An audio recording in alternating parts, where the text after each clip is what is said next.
Museu de José Malhoa, Caldas da Rainha. Antes de cruzarmos as suas portas, convém observar o edifício. Inaugurado em 1940, é ele mesmo uma peça de museu. Foi o primeiro edifício em Portugal a ser criado de raiz para ser um museu.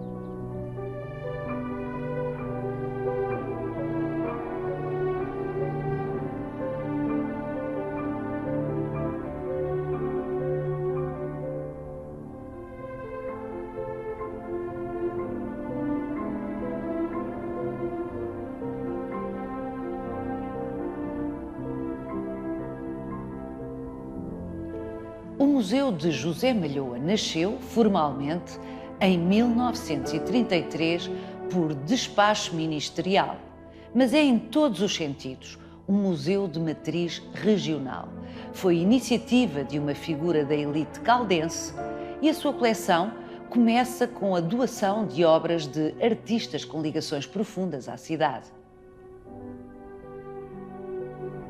Rafael Bordalo Pinheiro, o multifacetado, baseou nas Caldas da Rainha a sua indústria cerâmica e o acervo deste museu reflete essa presença.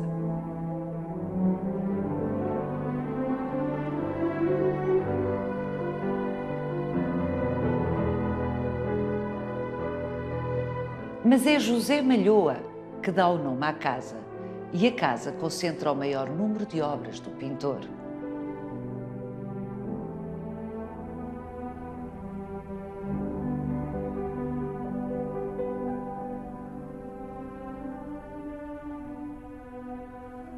A partir de uma primeira doação de José Malhoa, ainda nos anos 20, cresceu rapidamente um acervo de pintura, desenho, aguarela, escultura, que veio a compor uma coleção considerada à época a mais importante de arte contemporânea do país. O que é que isto significava exatamente é aquilo que vai querer saber. Venha connosco nesta visita guiada.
Paula, achei que num pintor que teve mais de 60 anos de carreira, era interessante começarmos pelo fim.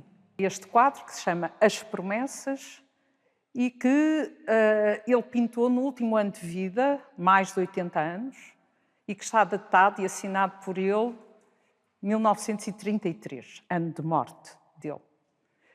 E, na minha opinião, e na opinião de outras pessoas que têm estudado o Malhoa, este é um quadro que sintetiza muito a obra dele. Primeiro, o pintar ao ar livre, que é a marca maior da geração naturalista, que começa na década de 1870. Aliás, existe um magnífico pastel preparatório, o pintor que se confronta com a luz natural, não a luz de ateliê, por exemplo, como Gustavo Colombano. Este é um homem da luz natural. Depois, uma vida camponesa, que é talvez o tema maior e que mais conota, não é o único, como havemos de ver, mas é o tema que mais conota o Malhoa. Ele é um pintor da vida camponesa. Portugal é ainda, nestes anos, um país de camponeses. E aquilo que este homem aqui mostra é aquilo que hoje nós designamos em História da Arte como um pintor etnógrafo. E ele é um pintor que fala da cultura popular. E essa cultura popular está aqui expressa em algo que é muito forte na cultura popular camponesa, que é a religiosidade. Portanto, isto trata-se de um ato religioso. Vem uma procissão, há um andor ao fundo e, em primeiro plano, há um conjunto de mulheres, porque esta religiosidade é eminentemente feminil, que vão em promessa. As promessas violentas que as levam fisicamente violentas. Exatamente. Não é? É muito característico. Rasteja uma, a outra vai com os joelhos na terra e nas pedras e tem que já ser amparada. E é uma religiosidade que é católica, não é? O culto, com certeza, que depois tem a expressão última, já nestas décadas, no culto da Senhora de Fátima. Aqui não se trata disso, mas é a religiosidade católica. Mas é um catolicismo trabalhado em profundidade por heranças muito antigas. É católico e pagão. É para os santos da Igreja e para os santos da natureza. Para os rituais institucionalizados, mas sobretudo para os rituais de cada um. E que depois tem, a par desta dureza, deste sofrimento, mas é um sofrimento voluntário, há a festa. E, portanto, estas procissões são o foguetório, os comes e bebes e os bêbados. Não é? E essa ligação entre passado e atual, cultura camponesa e cultura institucionalizada. Nós vemos a igrejinha lá ao fundo. A igreja é um lugar fundamental, mas a religiosidade popular extravasa essa prática da igreja. E aqui o capelão vai, se calhar, tentar convencê-la a não continuar a rastejar, mas não consegue, porque ela vai continuar a rastejar. E o interesse de um pintor como o Malhoa é dizer isto em pintura. E ele diz isto em pintura. E não vale a pena, eu pelo menos não o faço enquanto historiador de arte, dizer que é atrasado, meu Deus, em 1933. Em 1933, por toda a Europa e nas Américas, faz pintura deste tipo. Que é uma pintura de matriz naturalista, mas este homem retrabalha as coisas. Ou quem acredita que estas mulheres, que está de escuro, sim, e que a outra ia com aquela saia amarela e que, com a blusa rosa e a outra toda vestida de verde. Sim, em Portugal era francamente improvável. Não achas? Acho. Acho que iriam todas de preto. Muito provavelmente. Então, e o que é isto? Isto é pintura. Isto é, uma pintura que, efetivamente, se apropria da realidade e a transforma em pintura. E, portanto, o que há aqui, repara, não é? No estandarte róseo, que vai puxar a blusa da mulher e que vai puxar a saia e o lenço desta, e tu tens um triângulo que enquadra a cena fundamental.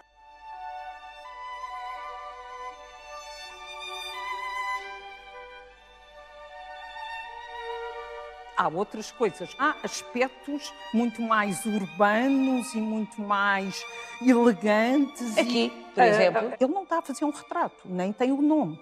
Eventualmente poderá saber-se quem é. Um homem destes viu o impressionismo todo, porque o impressionismo nestes anos, das décadas iniciais de 20, já é um referente, já deixou de ser aquela coisa escandalosa que foi no tempo do Monet e já foi assimilado, já é um referente. E ele viu, das coisas que eu mais gosto no Malhoa é que ele vai sempre mudando.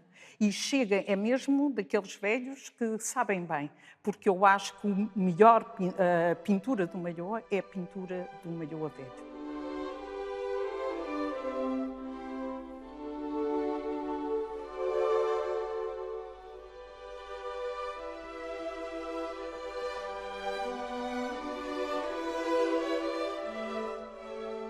A ideologia do Malhoa, se eu posso dizer, coincide com a sua vida. Ele é um homem de origens modestíssimas, como muita gente é em Portugal, que vem das Caldas da Rainha para Lisboa para trabalhar, ajudado pelo irmão na loja que o irmão já tinha, que se descobre o talento e vai para Belas Artes, mas é um homem para quem essa ideia de que o país é um país fundamentalmente camponês e que estes camponeses têm uma cultura própria foi sempre um dado fundamental para ele. Ele ama genuinamente o povo. Isto parece um lugar comum, mas não. Vamos ver aqui os bêbados. Literalmente. Bom, festejando o São Martinho, no caso de 1907, portanto anterior quase em 30 anos à pintura que começámos por ver, este quadro atesta outra das dimensões a que associamos sempre Malhoa, o povo urbano. O povo urbano. Ele aqui toca um tema que é um flagelo em Portugal, que é o alcoolismo como hábito social. Aqui é festejando, mas tirando a festa de São Martinho era quase sempre. A dureza da vida tinha muito este contraponto. Sabes que eu vejo sempre este quadro, o celebrando o São Martinho, ou os bêbados, porque ele tem os dois títulos, com um pandan. Os visitantes e os amantes do Malhoa têm que ir ao Museu do Fado vê-lo. É Lisboa. O Fado, de 1910. São quadros praticamente da mesma dimensão e que revelam em Malhoa momentos de concentração e de uma certa aposta temática. Há um quadro de Velázquez que é uma homenagem a Baco e que efetivamente lembra este quadro. É impossível que o Malhoa, que viajava bastante e conhecia o Museu do Prado, não conhecesse esse quadro, Baco, que é o deus do vinho, e que também é uma celebração com bêbados, e que não haja aí um certo olhar para a pintura do passado. Velázquez é, para todos os pintores do século XIX, um herói. E, portanto, o Malhoa também tem esse lado erudito. No entanto, ele, em vez dos deuses, não há aqui nenhuma idealização. Há aqui uma espécie de fialdade intrínseca. Quer dizer, estes bêbados são mesmo bêbados no lugar de uma quase degradação. E ele nunca dourou a pílula. Não, nunca dourou. Isso é muito curioso, e não é? Devo dizer-te que é uma das razões porque eu reajo sempre quando se diz que o Malhoa, século XX adiante, estas 3 primeiras décadas, embora este seja de 1907, continua a fazer uma pintura celebratória de um país rural e ligam-no ao Estado Novo. Ele não deve nada ao Estado Novo.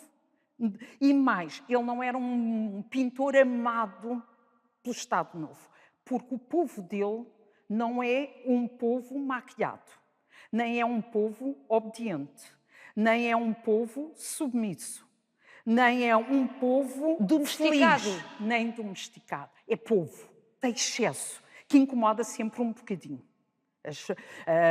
Ele expôs o quadro e, na verdade, era um quadro difícil de comprar. Não é? Era um quadro difícil de comprar. E, portanto, não é o povo feliz do Secretariado de Propaganda Nacional. Ele não deve nada a esse mundo. Ele vem muito de mais de trás e, na minha opinião, vai também muito mais à frente.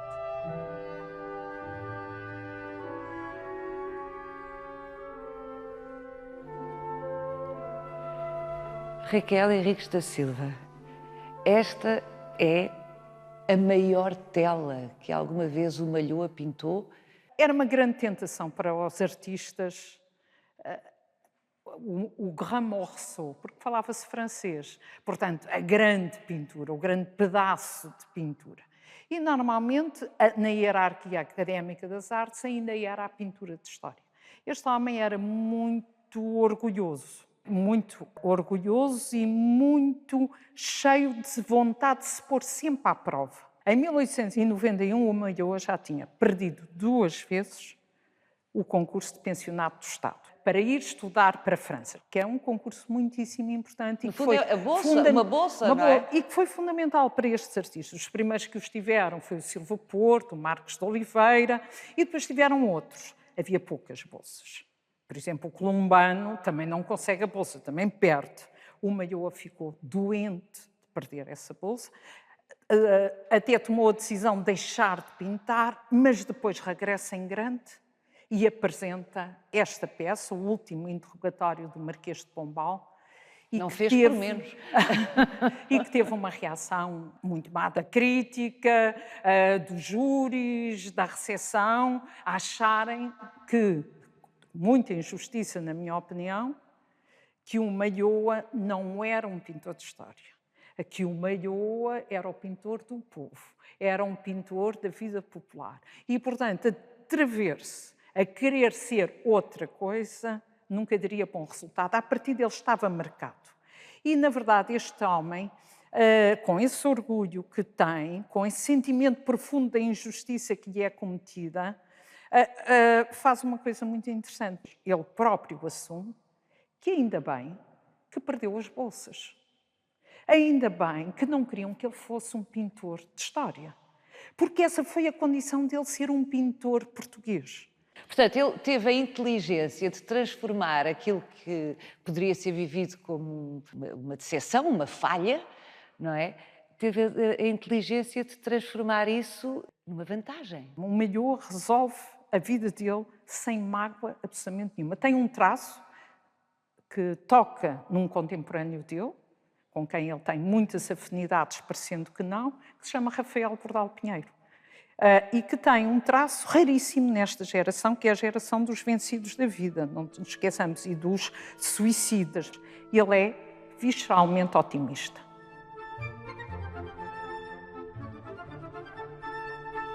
Um quadro desta escala, desta dimensão e deste custo para ele, porque isto ele tem que o produzir, foi uma decisão dele, apresentar-se com um quadro. E alguém lhe o comprou? Depois foi comprado, mais tarde, por particulares que o ofereceram ao Museu Nacional de Arte Contemporânea, Museu do Chiado, que o têm emprestado aqui ao museu, desde que o museu abriu. E eu acho isso muito interessante, porque é impossível o Museu Nacional de Arte Contemporânea, que é dedicado a muitos artistas e a não um só, ter um quadro deste sem exposição. E hoje, para nós, esta é uma escala excessiva da pintura, e que revela outro traço muito interessante da cultura de final do século XIX. É a profunda ligação que a pintura tem com a cenografia, com a ópera e com o teatro. E isto poderia ser um episódio do teatro. Há uma versatilidade no Malhoa, que outros artistas também têm, o Flor Salgado, por exemplo, tem essa versatilidade, o Sousa Pinto, Sousa Lopes, que mostram um momento muito bom da produção pictórica portuguesa. E isto tem referentes, por exemplo, nós vamos hoje ao Prado, e o Prado tem uma sala de pintura do século XIX, praticamente com quadros desta dimensão, que retratam, entre aspas, a mesma coisa. Episódios significantes de uma história nacional, mas assumidos pelo olhar de um artista. O Malhoa pega num déspota iluminado, que é o Marquês de Pombal, terrível, mas escolhe-o num momento de queda. Não é? E há uma moralidade evidente numa história destas.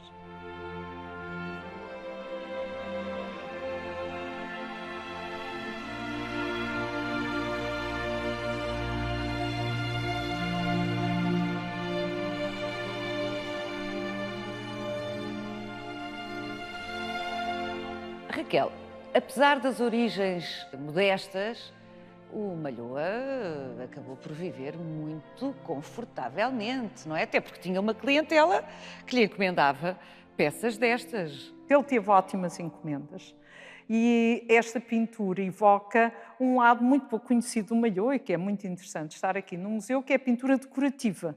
Ele fez isto para decorar a sala de música, o teto, mais exatamente, de um palacete que é em muito mau estado, ainda existe na Avenida da Liberdade, em Lisboa, que é o Palácio Lambertini.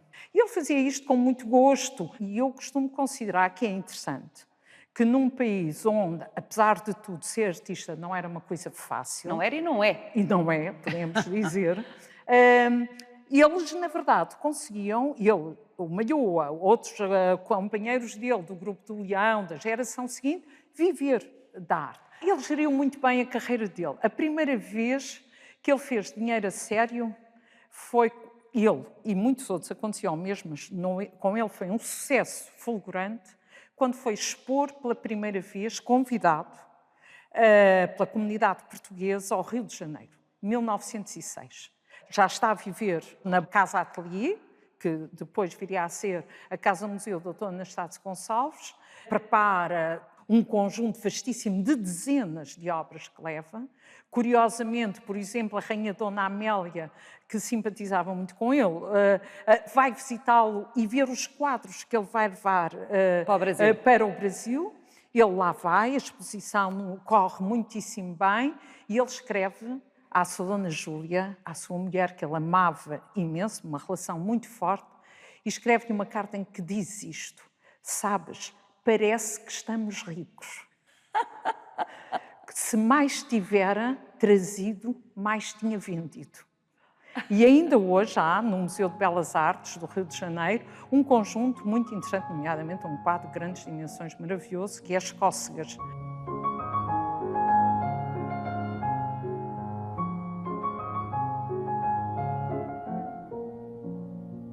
Ele vendeu sempre bastante, teve algumas encomendas importantes e, de facto, vai ganhando um estatuto burguês. E isso é muito interessante, porque se o irmão dele ascendeu com uma loja de modas na Baixa, ele ascende por via da arte. O que revela também que não é uma sociedade parada, que há ritmos de ascensão social e que a arte era um caminho possível para isso.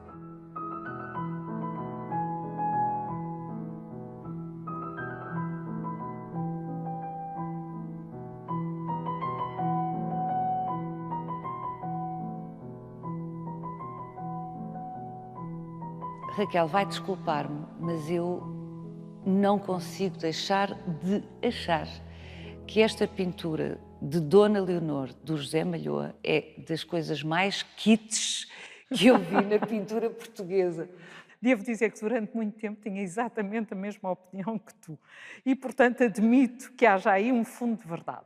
Mas, ó Paula, vamos lá ver as circunstâncias. Repara, um velho senhor consagradíssimo. Os anos 20 são os anos da grande consagração deste homem de 80 anos. Existe aqui nas Caldas da Rainha uma intenção de o chamar à terra onde ele tinha nascido.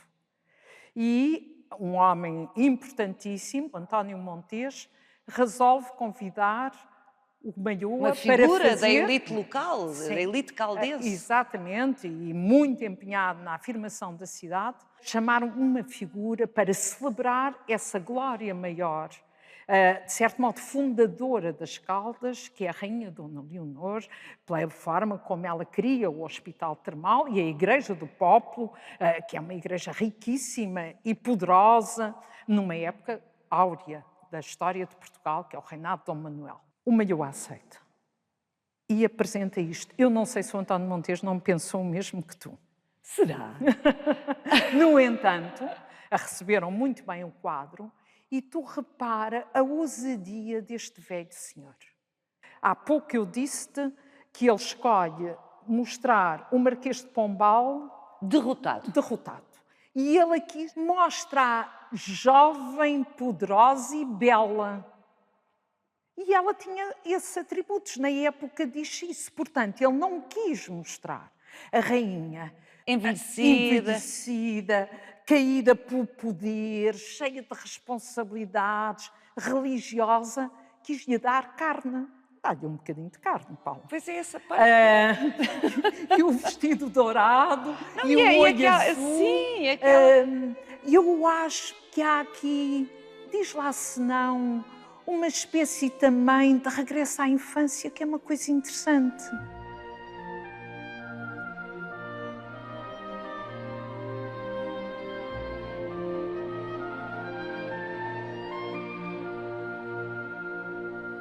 Os tecidos são extraordinariamente bem pintados e este velho pintor nunca perdeu a capacidade de inovar.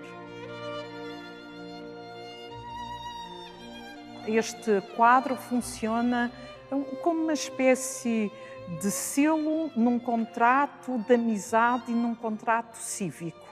entre um velho senhor poderosíssimo e reconhecido que é o José Malhoa e essa elite local que o Montes representa, e o Malhoa confia nele.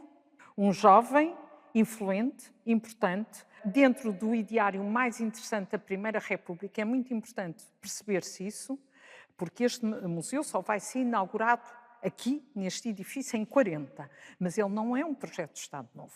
Ele é um projeto de uma elite regional que se vai empenhar em que as Caldas da Rainha se passe a cidade, coisa que acontece em 1927, e a cultura é um instrumento fundamental para essa afirmação da cidade.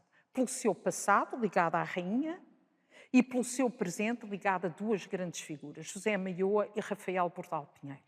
Como estava vivo José Malhoa vai ser o catalisador de movimentar recursos, colecionismo e o reconhecimento do Estado, que é sempre o último a vir, mas que acabou por vir, para que as Caldas pudessem efetivamente ter um museu provincial. Não a província menos importante do que a capital, como normalmente é julgado, mas a província com a força das suas particularidades. E os anos 20, isso está bem estudado, são aqui, nas Caldas da Rainha, um período em que, através da agricultura, através da indústria e através das artes... E das termas, do Hospital das Termas, que ainda não tinha entrado na decadência que lhe conhecemos hoje. E o Malhoa vai aceitar esse jogo. E ele que nunca tinha voltado muito às Caldas, na verdade. Não, porque ele vai para Lisboa e depois acaba por se fixar num sítio muito bom para pintar, muito isolado, muito rural, que é Figueiró dos Vinhos. Sim, que não é assim tão perto, é umas dezenas de quilómetros das Caldas da Rainha. E, portanto, o regresso dele às Caldas foi criado por esse homem.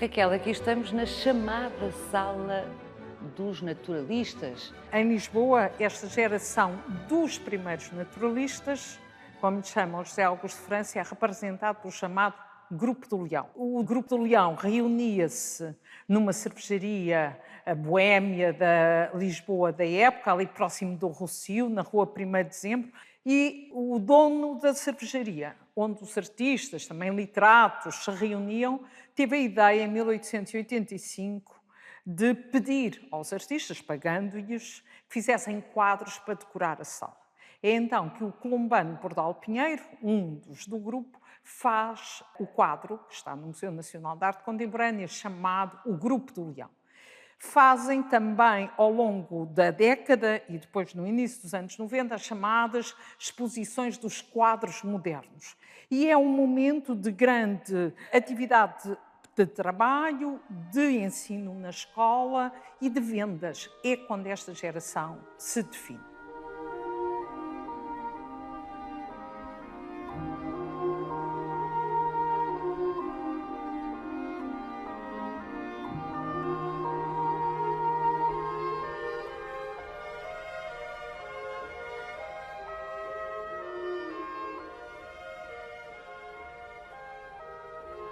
O Silva Porto é, de certo modo, o que traz a novidade para Lisboa da escola de Barbizon.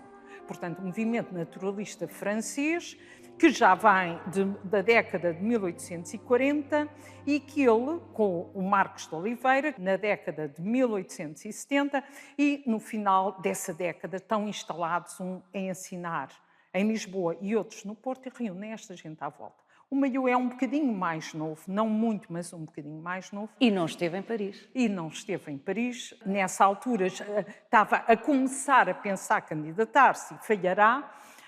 E faz, nessa época, este quadro, que aqui está exatamente a data de 1885, o Paul da Outra Banda, que mostra ainda, de certo modo, uma alma romântica. Portanto, o José Malhoa, aproveita os ensinamentos do Silva Porto e dos outros artistas da sua geração, mas a sua formação na escola tinha sido feita pelos mestres anteriores. O Anunciação, o Miguel Ângelo Lupi, que são chamados pintores românticos.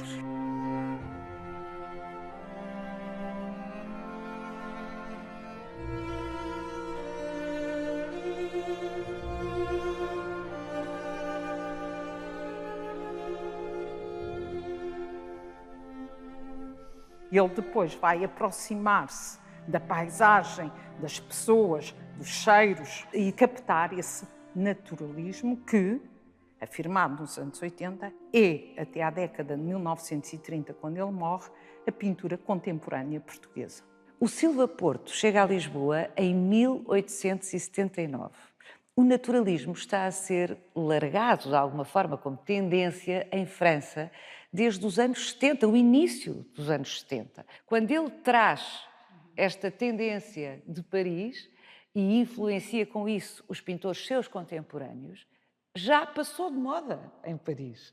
E aqui arrasta-se esta tendência pelo século XX dentro. Tu repara, quando tu dizes que o naturalismo passou de moda, passou para um pequeno núcleo de vanguarda, porque os anos 70 em Paris, nós aprendemos nos livros de História da Arte, quando os impressionistas começam.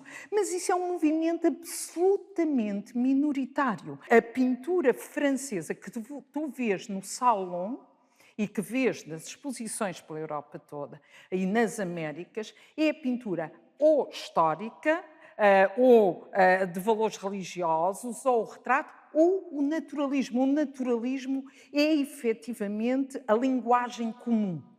E demorará muito tempo a que essa influência dos impressionistas, pelo menos 30 anos, até 1900, seja visível e compreensível.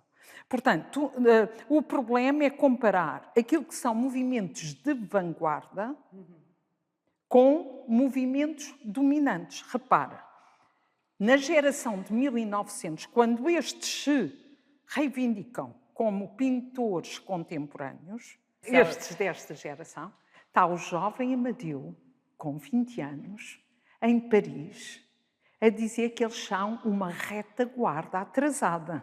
Mas ele é o único português que adere a essa radicalidade. Não era isso que fazia o mercado, nem o colecionismo, nem o ensino. E estes homens, em termos do gosto dominante e dos valores fundamentais que são sujeitos à encomenda, sujeitos ao mercado e ao ensino, dominam completamente. Daí eles considerarem-se que são pintores contemporâneos. E quando é criado o Museu Nacional de Arte Contemporânea em 1911 em Lisboa, chama-se exatamente isso. Mas não tem os modernistas, esses são muito pouquinhos.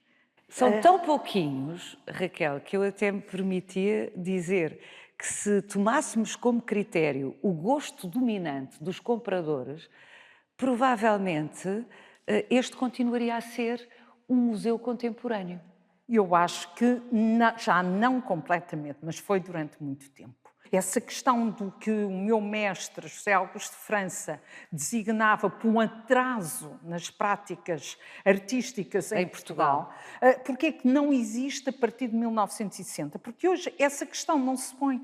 Porque há conflitos entre gerações e as gerações seguintes têm espaço para se afirmar, não junto do gosto dominante, mas de pequenos nichos que aderem a eles e os aceitam. E estes, o Malhoa, o Columbano, o Silva Porto, no Porto o Marques de Oliveira, o Sousa Lopes, são de tal forma fortes na arte do tempo que os novos tendem a imitá-los. São um bocadinho sufocados. No modernismo, a novidade ganha um valor em si próprio. Interessa fazer diferente dos outros. Mas há outros caminhos para a modernidade que vivem das lentas transformações das heranças. Portanto, é uma via, como os políticos dizem, mais reformista do que revolucionária. Mas é uma via para a mudança.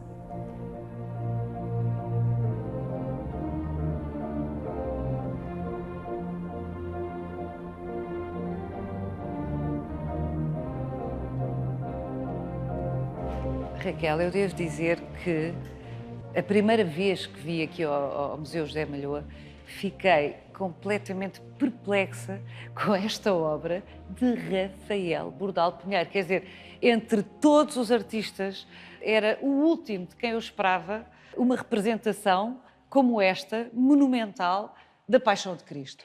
É bastante irreverente estes passos da paixão. Serão? Eu acho que sim, acho que é uma representação que eu acho absolutamente extraordinária de tipos populares. Basicamente, sejam soldados romanos, sejam algozes, sejam vítimas, e ele vai buscar tipos e atitudes populares. A mim lembra muito pintura holandesa do século XVII, ali entre o Bruegel e os continuadores dele. E, portanto, eu acho que ele teve imenso gosto em fazer isso. Sendo que... Terracota. Isto é uma terracota. O Bordal era um empresário, não te esqueças, tinha uma fábrica para manter com muita gente a trabalhar. E isto era uma encomenda muito importante de um homem, que é uma grande figura também da elite política, elite política e cultural portuguesa, que é o Emílio Navarro. O Emílio Navarro era um homem que era ali da zona do Bussaco, promove a construção do Bussaco, e para as igrejinhas que vêm do tempo dos frades, do século XVII, e que tinham uma via sacra, mas que estava em muito mau estado, ele propõe, também para ajudar o Bordal, sabes? E a fábrica, ele propõe-lhes esta encomenda que não terminou, porque que não foi terminada e nunca foi instalada. No Bussaco, isso é ainda bem. Degradava-se. E dá aqui nas Caldas esse lado diferente do Bordal, que é a grande encomenda, talvez tenha sido uma das maiores encomendas que ele teve, que obviamente ele dirigiu, ele terá feito os desenhos, há pouca informação sobre esta obra, mas que depois foram os operários da fábrica, as pessoas que trabalhavam com ele, que foram executando. Eu acho que, por exemplo, para uma criança, isto é inesquecível. Isso seguramente. E estamos numa cidade, é o tal tríptico que o Montes queria compor, com a Dona Leonor, de certo modo a rainha das Caldas, com o Rafael e com o Malhoa. Acho que às vezes há acertos da história que são feitos tardiamente.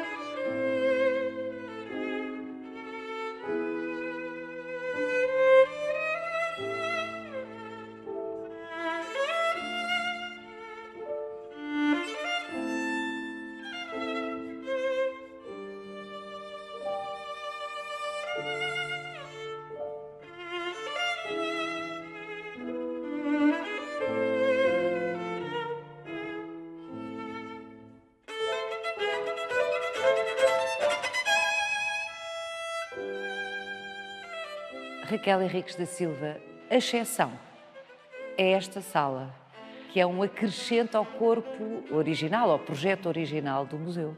É, esta sala, mas é feita ainda pelo Montes, porque o António Montes foi o promotor, foi quem conseguiu criar o museu e foi longamente o seu primeiro diretor. No início da década de 50, surge entre os escultores mais ativos na época e essa vontade de se fazerem representar também aqui, com duas figuras magnas da escultura portuguesa do chamado período modernista, que é o Francisco Franco e o Leopoldo de Almeida, e que esses sim consubstanciam uma escultura do regime. Eu acho que não há uma pintura do regime, mas uma escultura do regime existe, que é uma escultura memorialista, portanto, os nossos heróis, os heróis fundadores, mas também um retrabalho sobre temas clássicos da escultura, a representação da figura humana, que o Leopoldo de Almeida vai assumir em grande parte.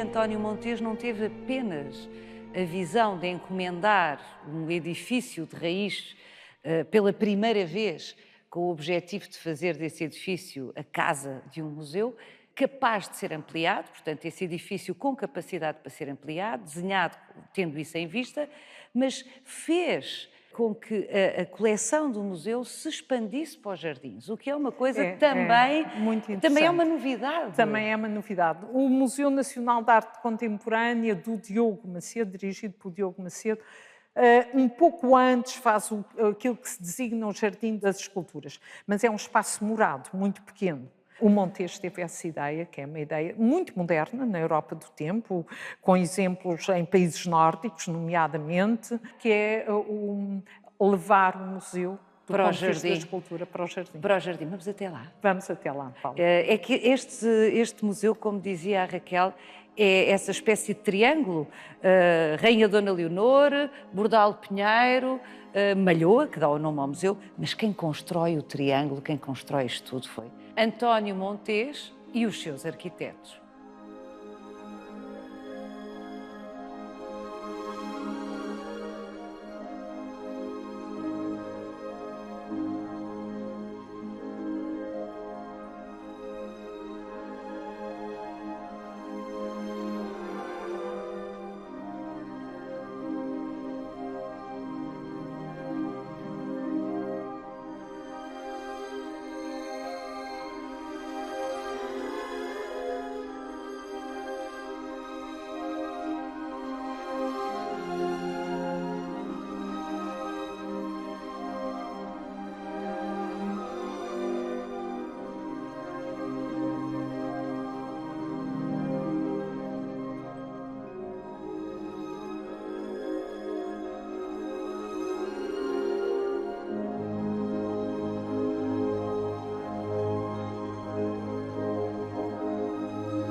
Siga-nos no Instagram, no Facebook e na nossa página onde pode rever este e os outros Visita Guiada.